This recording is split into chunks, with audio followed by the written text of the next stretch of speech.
నమస్తే రమగారు. నమస్తే జయ. రమగారు, కొంతమందిని చూడగానే మాట్లాడిన కొద్దీ మాట్లాడాలనిపిస్తుంది. నేను అడగకుండానే నవ్వేస్తున్నారు మీరు. ముచ్చటగా అనిపిస్తుంది. మాట్లాడినా మాట్లాడకపోయినా వాళ్ళని చూస్తే అబ్బా బాగుంది, ఒకలాంటి మనసుకి మంచి హ్యాపీగా అనిపిస్తుంది. కొంతమందిని చూస్తే రమగారు అవసరమైనా మాట్లాడాలని అనిపించదు అసలు. ఎప్పుడు మొహం ఒకలాగా పెట్టుకుని తుమా తుమా తుమా తుమా కనిపిస్తారండి. కానీ నలుగురిలో ఉంటే చాలా ఇబ్బంది కాదు? నేను ఒక్కడినే ఒంటికై సొంటి కొమ్మన్నట్టు ఉంటారు కదా, ఎవరు ఉండరేమో అనిపిస్తుంది నాకు. కాదా రమగారు? చూస్తారా మీరు అలాంటి వాళ్ళని? కొంతమంది తత్వం జయ. ఎట్లా రమగారు? కష్టం కాదు? కష్టమో నిష్ఠూరమో వాళ్ళ జీవితాలు వాళ్ళవి, అంతే. వాళ్ళు ఫ్యామిలీతో ఇబ్బంది, పాపం ఫ్యామిలీ మెంబర్స్ ఇబ్బంది పడతారు. సరే, వాళ్ళంటే తప్పదు, భరిస్తారు.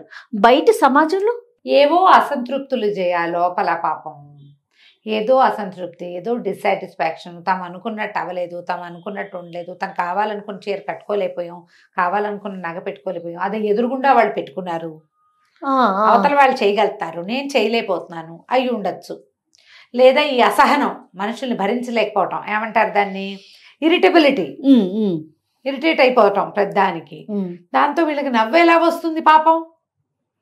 లోపల వీళ్ళ అగ్నిగుండాలు బద్దలవుతుంటాయి లోపల. అందరికీ ఉంటాయి కదా రమగారు సమస్యలు. అందరికీ ఉంటాయి. అందరికీ ఉన్నా కాస్త నవ్వుతూ ఉంటే, మొహం బుగ్గలు పెదిమలు పైకి ఉంటే అందంగా కనపడతారు. ఎక్కువ కాలం యంగ్ లుక్ ఉంటుంది ఆ నవ్వే. సూపర్. మనం ఎప్పుడు ఈ అంటూనే ఉంటాం, అన్నిటికీ నవ్వుతాం మనం కదా. నీకు ఎక్కువగా నవ్వటము మంచిది కాదమ్మా. అతి అలాగని ఎవరైనా కనపడితే నవ్వు మొహం పెట్టలేకపోవటము, మాట్లాడకపోవటము, మొహం మొటమొట్లాడించుకోవటం, పలకరింపు ఉండదు, దుమదుమలాడుతూ ఉంటారు. చిట్టెడేస్తే పుట్టెడు వేగుతాయి మొహం మీద, పేలాలు వేగిపోతాయి మొహం మీద, మొటమొటలు ఆడించుకుంటూ ఉంటారు, కాన్స్టిపేటెడ్ గా ఉంటారు. వాళ్ళకి ఆరోగ్య సమస్యలు ప్లస్ సమాజంతో సంబంధాలు లేకపోవటము. దీంతో మనం సాధించేదేమీ లేదు. అంతే. నీకెంత లోపల అగ్నిగుండాలు చెలరేగుతున్నా, అగ్నిగోళాలు బద్దలవుతున్నా, నీ కడుపులో ఎంత మంటగా ఉన్నా, నీకు ఎంత ఇరిటేటింగ్గా ఉన్నా, నువ్వు నవ్వి మాట్లాడితే సమాజం, ప్రపంచం నీతో వస్తుంది. నువ్వు నవ్వకపోతే నీ ఆత్మకి ఏ బ్లిస్సు ఉండదు. నువ్వు నవ్వేవనుకో అవతల వాళ్ళ మీద నీకు మంట కాదు. కానీ వాళ్ళు నవ్వుతూ ఉత్సాహంగా నీ దగ్గరికి వచ్చేసరికి లోపల మంట కొంత తగ్గుతుందండి, ఆటోమేటిక్గా తగ్గిపోతుంది. దాన్ని తగ్గించుకోండి. ఏంటంటే నిన్న చాలా జరిగినాయి, ఎంతో జరిగిపోయింది, ఏదో అయిపోయింది. నిన్న ఇవాళలోకి వచ్చావు. నిన్నటిది నువ్వు ఒక్క నిమిషం మార్చగలవా? ఇంపాసిబుల్. ఏం చేసినా నీ చిన్నప్పటి నుంచి అయిన రకరకాల అనుభవాలు, రకరకాల ఇబ్బందులు, వ్యక్తులతోటి, ప్రపంచంతో, సమాజంతో, కుటుంబంతో నువ్వు పడినవన్నీ ఉన్నాయి. కానీ అవి మారవు. రేపేదో జరుగుతుంది, రేపు అదేదో అవుతుంది. దాన్ని నువ్వు చూస్తావో చూడవో గ్యారంటీ లేదు. ఏది గ్యారంటీ ఉంది? ఈరోజే, ఇప్పుడు. ఇది పూర్తి స్థాయి గ్యారంటీ ఉంది. నువ్వు ఇంకొక నిమిషంలో ఏం జరగబోతోందో దాన్ని నువ్వు నవ్వుతో మార్చగలుగుతావు.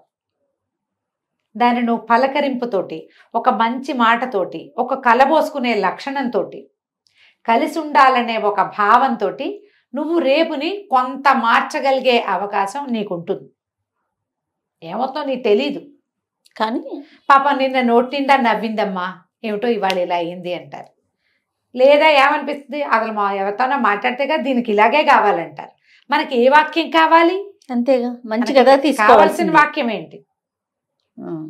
నీ లోపల ఎంత దుఃఖం ఉన్నా, ఎంత కష్టం ఉన్నా, ఎంత ఓరవలేనితనం ఉన్నా, ఇబ్బంది, ఆరోగ్యము, భయము లేకుండా ఎవరైనా ఉంటారా జయ? లోకంలో ఉన్నారమండి రమగారు. అందరికీ అన్నీ ఉంటాయి. ఎంత చెట్టుకి అంత గాలి. అంతే. మీ గాలిని లోపల బంధించండి. మనకు చాలా ఉంది. కానీ నలుగురిలోకి వెళ్ళినప్పుడు, నలుగురు మనం ఎదురైనప్పుడు, ఎవడైనా ఒక్కడు ఎదురైనా సరే ఒక మంచి మాట, ఒక నవ్వుతూ ఒక పలకరింపు, దిగమింగుకుని ప్రవర్తించడం ప్రారంభించారా, జీవితం బాగుంటుంది. అవును రమగారు, అద్భుతమైన మాట ఇది. బాగుంటుంది, ట్రై చేయండి. అన్ని పైకి వెళ్ళగక్కకుండా కోపాన్ని, ఆక్రోశాన్ని, ఇరిటేషన్ని వెళ్ళగక్కేయద్దు. కక్కాల్సి వస్తే కక్కుదురు, కానీ ముందు నవ్వుతూ మాట్లాడి నాకు ఇలా ఉందని చెప్పచ్చు. నాకు ఇలా ఉందని చెప్పచ్చు. నువ్వు ఒక నవ్వి మాట పలకరింపు ఒక ఒక సముదాయింపు ఏమీ లేకుండా ఆక్రోశాన్ని వెళ్ళగక్కితే పారిపోతారమ్మా మీ దగ్గర నుంచి ప్రజలు. అవును, ఎవరు ఉండరు, ఫ్యామిలీ కూడా భరించలేరు చేయ, చచ్చినట్టు ఉంటారు వాళ్ళు, ప్రేమతో ఉండరు. ప్రపంచాన్ని ఒక నవ్వుతో ప్రేమపూర్వకమైన మాటతో గెలవటం ప్రారంభించండి ఈ రోజు నుంచి. Be positive. దీంతో ముందుకెళ్ళి చూడండి. మీకు చాలా సమస్యలు ఉంటాయి. వ్యక్తుల్లో కూడా ఇప్పుడు అవతల వాళ్ళన్నారా, మన కనపడ్డ సమాజం అంతా మంచిదేనని మనం చెప్పగలమా? ఇప్పుడు మనల్ని అందరూ మంచివారు అనుకుంటారా రమ్మగారు? అనుకోరు. ఎవరికి ఉండేది వాళ్ళకి వాళ్ళు వేలల్లో ఉంటారు కదా. ఉంటారు, అది ఉంటారు. ఉన్నా సరే, కడుపులో ఎలా ఉన్నా సరే, మనం ఒక సామెత ఉంది, కడుపులో లేని కావలించుకుంటే వస్తుందా అని. కావలించుకుంటే రాదు, కానీ నవ్వి మాట్లాడితే రావచ్చు. రాదు కానీ రావచ్చు, అవకాశం ఉంది. ఆ అవకాశాన్ని ఎందుకు తీసుకోం మనం? తీసుకోండి, హ్యాపీగా నవ్వుతూ ఉండండి, సంతోషంగా ఉండండి. ప్రపంచాన్ని జయించగలమనే నమ్మకాన్ని జయించండి, నమ్మకాన్ని గెలవండి మీరు. ఆ నమ్మకం ఒక నవ్వు, పలకరింపు, ఎదుటి వాళ్లతోటి మనం మాట్లాడే విధానము, వాళ్ళని కలుపుకుపోవాలనే మన ధోరణితోటి ప్రపంచం మన సొంతం అవుతుంది. దానికి ట్రై చేయాల్సిందేనమ్మా, అంతే. ఎప్పుడు హ్యాపీ ఫేస్ ఇలా ట్రై చేయండి. చక్కగా బుగ్గలు పైకి వెళ్ళి మొహం అందంగా ఉంటుంది.